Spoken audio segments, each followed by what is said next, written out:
Bonjour à tous, aujourd'hui je vous aide encore dans vos révisions et je retrace avec vous l'histoire du personnage de roman. Alors je commence par quelques définitions. Je vous rappelle que le mot personnage vient du latin persona qui désigne le masque de théâtre et par extension le rôle joué et donc l'individu que l'on incarne.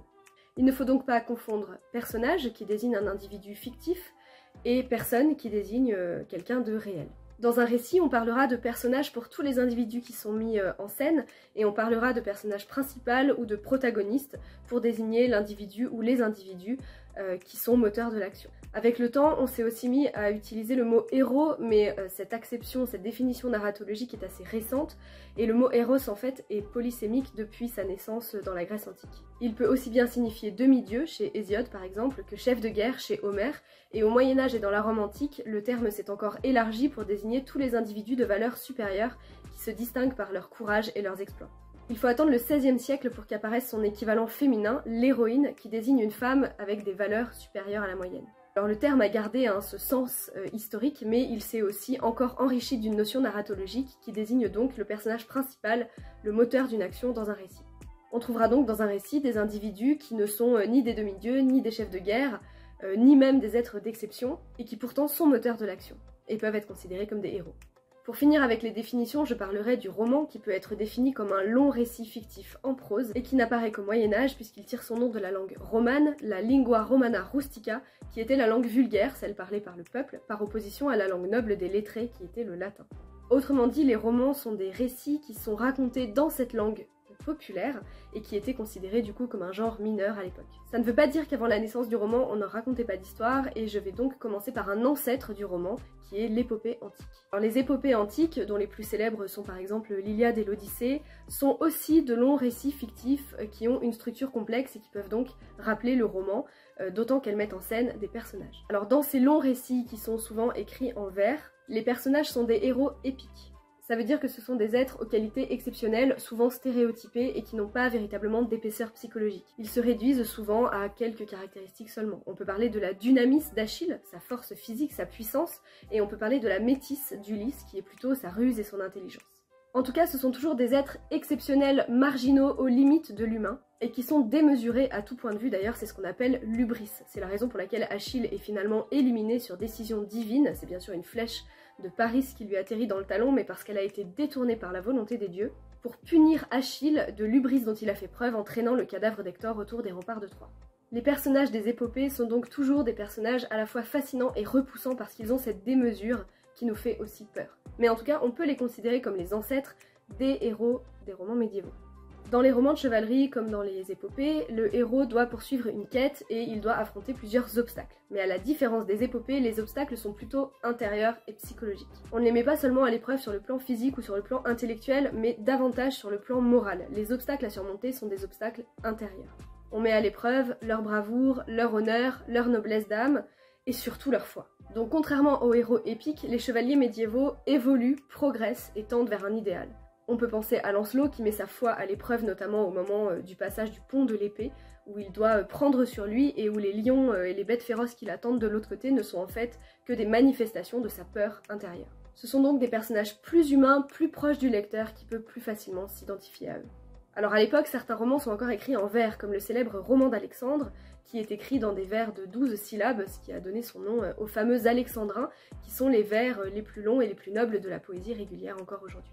Mais on trouve de plus en plus des textes écrits en prose, comme le roman de Renard par exemple, écrit par des clercs anonymes du XIIe et du XIIIe siècle, qui mettent en scène des personnages tout à fait parodiques, caricaturaux et comiques, même s'ils abordent derrière ça des sujets sérieux. Et le personnage de roman va continuer de se diversifier au XVIIe siècle. Alors bien sûr, certains personnages sont encore très stéréotypés, comme les bergers et les bergères des romans pastoraux qui se font la cour en respectant des mœurs tout à fait aristocratiques, ce qui est très étonnant pour des gens si éloignés du milieu de la cour. Même chose avec le roman précieux que l'on raconte dans les salons littéraires et qui met aussi en scène des personnages idéalisés qui se font la cour selon des règles extrêmement strictes et en utilisant un langage très précieux et codifié. Ces romans d'amour sont à l'image de celles qui les écrivent, c'est-à-dire les précieuses, ces femmes qui se réunissent pour parler d'amour et de codes sociaux et qui tiennent leur nom de ce surnom de précieuses qu'elles se donnaient lorsqu'elles se croisaient dans tout Paris. Mais le roman le plus important du XVIIe siècle, en tout cas celui qui a eu le plus de succès, c'est La Princesse de Clèves, écrit par Madame de La Fayette en 1678. C'est une histoire d'amour idéalisée entre la princesse de Clèves et le duc de Nemours qui malheureusement n'est pas son mari. Alors ce roman peut être considéré comme le premier roman psychologique de l'histoire du roman en France, puisque les personnages ont une intériorité qui nous est dévoilée dans le roman.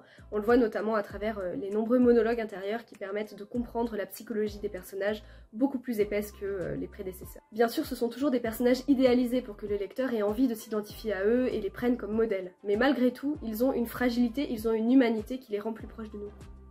Il y a notamment une scène qui montre que ces personnages sont encore idéalisés, c'est la fameuse scène de l'aveu où Madame de Clèves avoue tout à son mari sur ses sentiments pour le duc de Nemours, qui n'ont jamais abouti à quoi que ce soit bien évidemment. Cette scène est évidemment héroïque et les personnages font preuve de valeur exceptionnelle, notamment parce qu'ils sont capables de maîtriser leur passion. Et ça correspond à l'idéal du classicisme.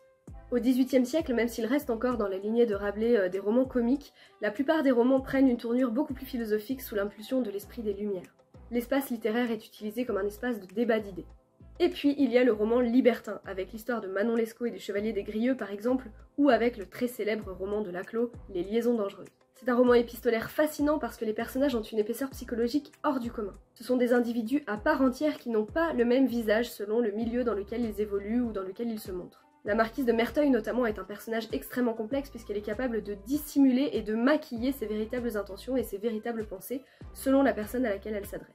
Ce sont des personnages que le lecteur a en horreur mais qui sont en même temps fascinants. Et c'est ce qui va permettre au genre du roman d'entrer dans son âge d'or avec le 19e siècle. Et je commence par le personnage romantique au début du siècle, un héros angoissé et en souffrance, qui souffre de mélancolie qu'on appelle le mal du siècle. Les personnages romantiques représentent en fait une génération désabusée qui n'a connu ni la Révolution française ni les conquêtes napoléoniennes et qui a l'impression de ne plus avoir rien à vivre d'exaltant. Ils sont d'ailleurs coincés dans un triste retour à la monarchie avec la Restauration et le retour des Bourbons au pouvoir, et on suit le difficile parcours de ces héros révoltés dans des romans d'apprentissage ou de formation. Mais certains auteurs choisissent d'accepter cet entre-deux inconfortable et cette situation politique chaotique. Ces auteurs, qu'on appelle réalistes, refusent l'embellissement des romantiques et l'exaltation des personnages romantiques. Ils ne veulent plus montrer des personnages aux qualités exceptionnelles qui sont en marge de leur époque. Au contraire, ils montrent des personnages représentatifs de leur époque et parfaitement ancrés dans la société. On peut croiser toutes les catégories sociales et tous les profils psychologiques dans ces romans. Madame Bovary représente d'ailleurs sous la plume de Gustave Flaubert ce destin gâché par cette volonté inutile de se hisser au-dessus de sa condition. Et le naturalisme avec Zola et ses disciples va continuer le travail des réalistes.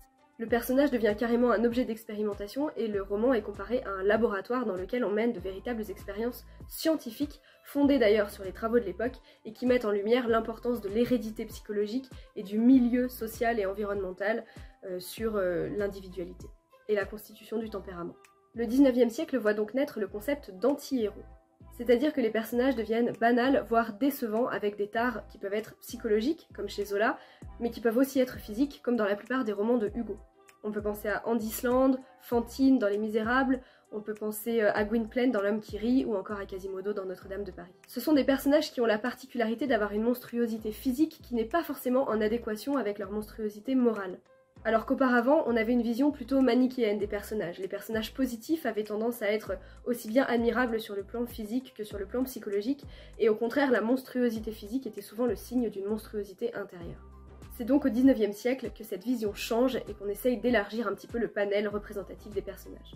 Et au XXe siècle, il y a deux phénomènes concernant le personnage de roman qui peuvent d'ailleurs a priori sembler contradictoires. D'abord, sous l'influence des travaux de Freud et de la psychanalyse, on commence à comprendre que l'individu, le personnage, a aussi une vie et une aventure intérieure. On commence aussi à expliquer les adultes qu'on est par les enfants qu'on a été. Il y a donc une multiplication de romans qui mettent en scène le moi et qui ont une dimension de plus en plus autobiographique. C'est l'occasion de se raconter, de se mettre au centre de la réflexion, ce qui pendant très longtemps était considéré comme vaniteux ou en tout cas n'allait pas forcément de soi.